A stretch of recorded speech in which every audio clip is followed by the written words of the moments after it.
Well, it's time for another talk with James Carvin. And to explore jamescarvin.com a little bit more, where you can pick up a hat, a top hat. Oh, you'll learn about top hats here. But you'll learn about a lot more. What are those words at the top of the website? Cosmostrophy, Asynalagonomy all about? Oh my goodness, do you have some surprises coming to you? Let's talk about Asynalagonomy today. Incentivized Asynalagonomy, to be specific.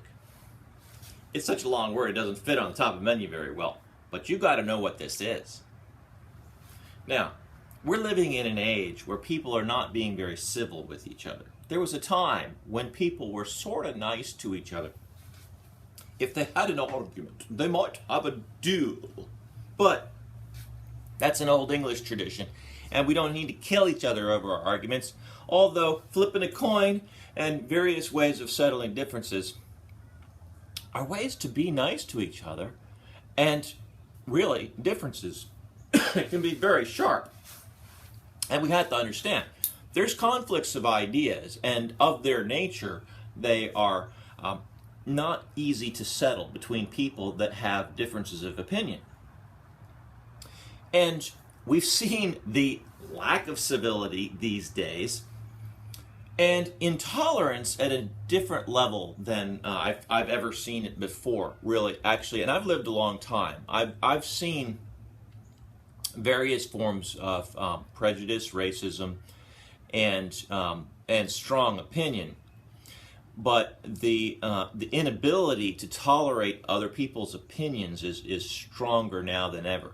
Racism is very base because you look at physical differences between people, and you know whether a person hates them or not because they just say so, and that's the end of the story. I hate this whole class of people, or I hate the lifestyle of that people over there, and they just tell you flat out, and now you know that they're a racist. But there's other less or more subtle forms of racism. And because of that, sometimes it's hard for us to see it when it's happening or whether we're the ones that are harboring it. And in fact, the people that accuse others of racism tend to be the worst racists that there are. And that's very sad, okay? Now, this hat has the safety pin on it, as you can see. That's my hat. I choose the safety pin because I don't want people to think that I'm a racist. I might say something that would make another person feel uncomfortable sometimes. But that's not actually the intolerance that I'm talking about. If I say something sometimes that might make somebody feel uncomfortable, I'm talking about things that I was unaware that I said that made them feel uncomfortable. Because people are really sensitive, and I think the most sensitive people on almost any subject, but we can take racism as an example, are the people that are guilty, if not in the direct and objective ways, then in the subtle ways. And so they have no clue what hypocrites they actually are. Now, but this goes in every direction, and in these days we're having a serious problem with civil discourse, where we can't have a dialogue with each other because of the intensity. And I think that being taught to hate is the core issue here. But I don't think we're really seriously considering how much our own side in the biased thing, where we form our opinions, is fueling us with hatred. So, now I'm a political independent. In fact, I'm creating a new political party because number one, it's not too much of a concern to me about the differences between liberals or progressives and conservatives, okay? That's not really my issue, okay? It exists, and it's a huge social dysfunction as I see it, but it's not It's not what my political party that I want to create is all about, the Restoration Party. And I said we were going to talk about Asynalagonomy, which we are. I'm going to get to that as quickly as I can. But I got to talk to you about discourse first, because we're not being civil with each other. And as long as we're not, you can't hear a word I say. And I put a long word up there, and that doesn't make it any easier. And in fact, I can even confuse this whole discussion more by talking about a business that I really wanted to have put together once, and still am waiting. I put a clock on my wall. You see this clock? All right. You see, I wear undershirts that have the same image. Why is it a coffin? Because my business idea is dead until it says here, let my people go, and I'm counting the hours until I can be released, until the people that would engage in my business would be let free to operate my business. Okay, that's one of the many meanings of that statement. It's a coffin, but it's open. And there's a ghost with a halo inside, okay? Ghost with a halo, Holy Ghost. So there's other types of meanings there for me, all right? But what happens if you're a creative person and you want to get a creative idea off the ground, but capitalism says you can't? And I cannot criticize capitalism without a person all of a sudden putting up their defenses and saying, well, you're criticizing capitalism. You can't criticize capitalism because capitalism is the only way that we're going to fix things. Because there's this bias that comes into the conversation. I can't even talk to a person about it. So I put up a chart that's saying, look, Asynalagonomy is far more like capitalism than it is like communism or socialism. So let's just break this down real quick, what the differences are. First off, in communism, the state owns everything. That means they own all of the businesses and they own all of the property. And if you're going to have anything, it's just because the state is letting you borrow it for a little while, okay? So you have rights and privileges. And the general idea is everybody ought to be treated the same. So everybody's going to have the same rights and privileges. The problem with that is that nobody can earn anything. And when nobody can earn anything, then everything just sort of comes to a halt. Because everybody says, well, I'm going to get the same thing as everybody else anyway, so why should I work? Why should I do anything hard? Why should I try anything that's challenging? And creativity also is put down because, what's the point? Okay, everybody's got to be the same, so you don't want to look better than anybody else. I can tell you how many times I've worn a nice outfit, and people say, the only thing I don't like about how you look today is you're making me look bad. Communism sort of has that element where if you stand out, then you're just going to make other people look bad and they're going to resent you. Socialism is similar to communism in that the state owns all of the businesses.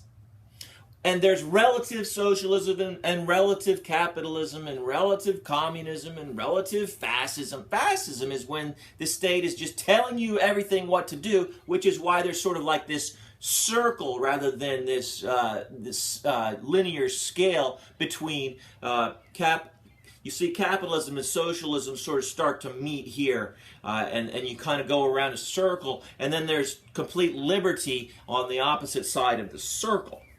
Or the middle of the line is sort of like this freedom. It's where the libertarians step in and say, well, capitalism that's unfettered and unruled is going to really fuel the economy because it's when you put all these state regulations on everything that the economy slows down. Right? Okay, I understand the ideology here and I want to make sure you do. Socialism allows you to own stuff and earn stuff, but you're going to be working for the state. Because the state owns all the corporations. Now, that can be a good thing, really, in some ways, because when the state owns things, the state has one good ability, and that is, or is supposedly responsible for helping the people that it rules over, right? And so competitive forces can actually be problematic sometimes, okay? And let me give you some examples, all right? Let's just use a word. I can't give you too many examples. I don't have time. Commercial anarchy. Okay, let's talk about that. If I wanted to plan a city and I just allowed everybody to buy and sell whatever they want, and I needed to have transportation, then I might have to exercise at some point the state's right of eminent domain, because if everybody's to just buy and sell whatever they want, they're going to buy all the properties and clog up all of the access points to the city, and nobody be able. Can you imagine the 5 o'clock traffic? Okay, so if there isn't some element where the state steps in and does some planning, you're going to have chaos, anarchy, capitalistic anarchy. Another example: the atmosphere.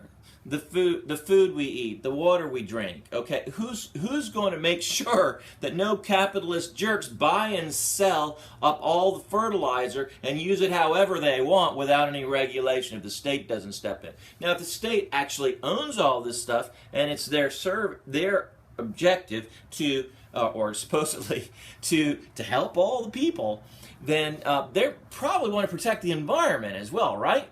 No, the problem is that in socialism, the state owning all this stuff does not solve the problem of environmental responsibility, because they're still in the business of making profit. Even just one company without competition, but it's still there. They got to make their money. Everybody's got to always make their money. So socialism is just capitalism where there's only one company and it's a monopoly, and it's called your government.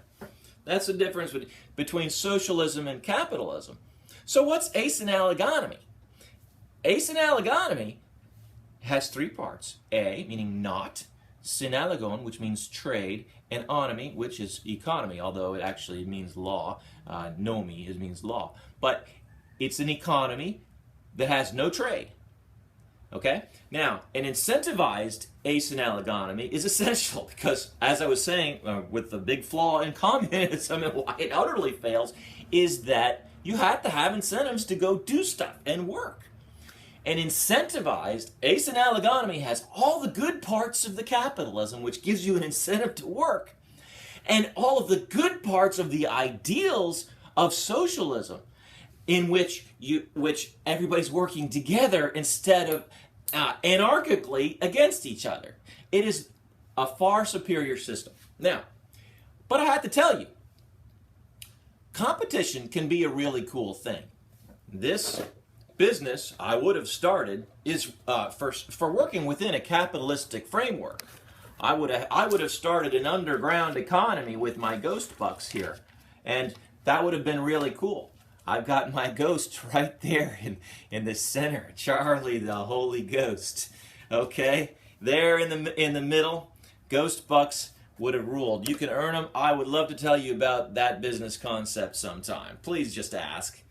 Now, but unfortunately, there's a simple problem with capitalism, and everybody's just, you're either one side or the other. No, the socialism would work better. No, the capitalism would. So people on the right, particular, or the libertarians, get extremely defensive if I criticize capitalism in any way, shape, or form. What if I had a much frickin' better idea? What if I had something that would fix everything? Wouldn't that be important to you? But you can't listen. Your ears are shut because you're sitting there having an old war that you can't get over between liberals and conservatives. And you're libertarians. You have to stop fighting and wake up and clear your freaking minds so you can listen to common sense, because I got ideas that could fix things. Now, it takes money to make money. So, one person, when I criticize, I had 2 interesting conversations this week, and I'll try to quickly relay them to you. In the first one, somebody got angry at me because I actually criticized his precious Donald Trump. This man responded, "When I Googled your name, I didn't find you anywhere, and I found I was spending 4 hours foraging through all the references to Donald Trump. You can't say he's stupid." And I thought, you know what? I guess I must be stupid because I'm not successful. Therefore, I must be stupid. And I've got to wear this top hat so I can become successful, because I got to mentally put myself there until I get there. But hey, he already arrived, right? So that makes him successful.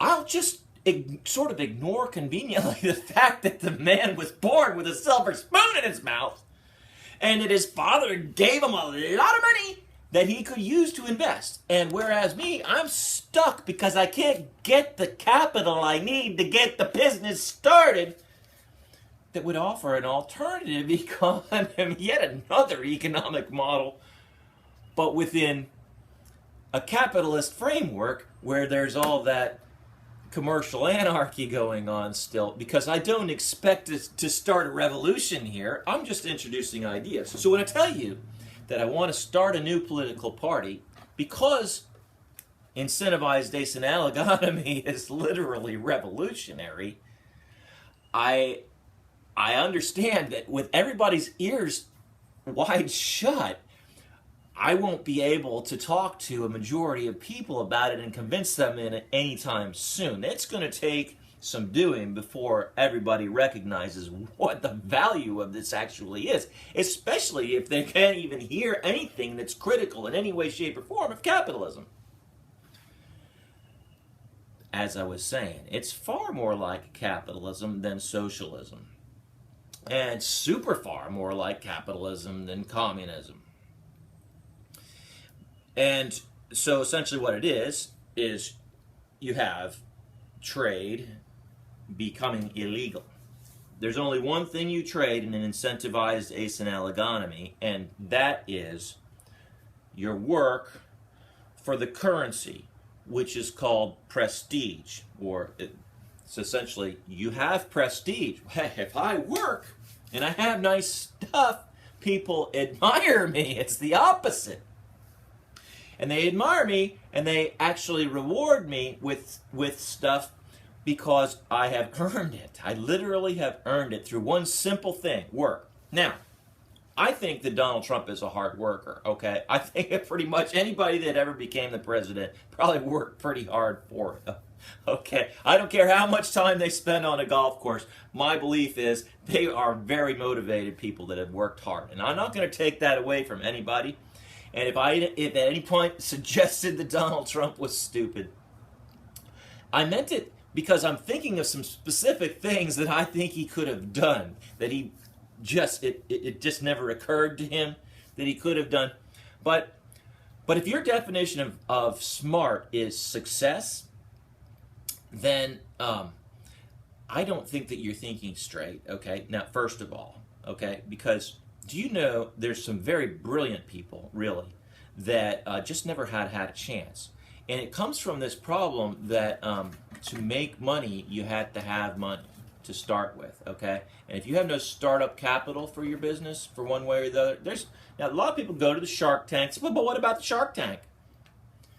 You do realize that a Shark Tank requires a couple of things. First off, you have to have a built prototype, and secondly, you need to have proven sales, and the third thing that you need is you have to have a team. Now, if you don't have proven sales and you can't convince an investor who doesn't have to invest any of his time, just a little bit of his money, to put the money into your business, how easy you think it's going to be to build a team and ask them to give a substantial amount of their time for your concept? All right. So if the angel investor wants a team, you got to sell not only them, but you also have to sell some sucker to get them to work for you for free until on the belief that that angel investor is going to come along and invest in all of you together. So you have to be a pretty darn good salesman in order to get something off the ground from concept. Now, there are other programs, accelerators, incubators, and startup weekends and things like that that work for some types of concepts in certain situations.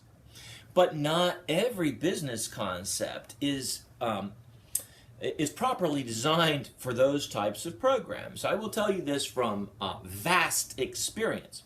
And I have one thing that Donald Trump will never have, and that's the advantage of knowing what the hell it's like to try to get a business started from nothing, especially if it's not the type of business that fits into one of these startup quest types of models, or startup weekends and accelerator programs. So it doesn't fit. Therefore, it cannot be. And the principle that it takes money to make money still applies, and the American dream eludes some of us who would really like to compete and find that they could just change the world if they had what they needed to do it. And it's very frustrating. So capitalism, because it requires money to make money, stops all sorts of projects. If you wanted to have a sustainable environment, what's stopping you? Oh, well, something called feasibility. It always costs too much money. But in an incentivized asynalagonomy, nothing costs too much money. It might cost too much in human resources and human availability, but nothing costs anything. So if you need to build a super bridge somewhere, you don't have to worry about running out of money. All you have to do is have enough people wanting to build it. And you can have them build it because the system will reward people with prestige based on the work choices they do, and whatever's most in demand is what gets built. It's a different system, and the reason that you'll choose this type of work over that type of work is you get a higher level of prestige if everybody is saying we need this. Demand determines prestige levels. Of course, there's quality controls and other factors. So you can have longevity, and your prestige builds based on your consistency working as well. But you're not privileged. You might inherit some stuff because you do own stuff in an incentivized asynalagonomy, but you don't. But you can't trade this stuff. You can give it away, but you can't sell it. Selling things is illegal in an incentivized asynalagonomy. So that's what it is. And that's a very radical idea. And because of that, and when I talk about the Restoration Party, I want to make one thing clear. The Restoration Party is all about ending a plutocracy within a capitalist framework and has nothing to do with incentivized asynalagonomy. These are both separate ideas of mine. Does that make sense? The Restoration Party, one thing in a capitalist framework, entirely capitalist, nothing to do with incentivized asynalagonomy. Incentivized asynalagonomy, big long word, my concept that I invented, that I've been contemplating since 1981, but since nobody can hear, we can't have a discourse about it because you think that I'm a communist because it's not capitalist. But I'll tell you, it couldn't be anything farther away from communism or socialism. It's different. And you need to be open to new and totally fresh ideas in this world. Everybody does.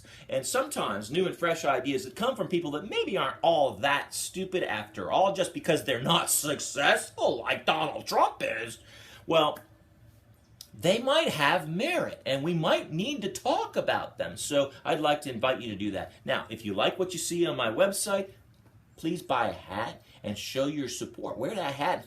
And when people ask you why you're wearing it, say, well, James,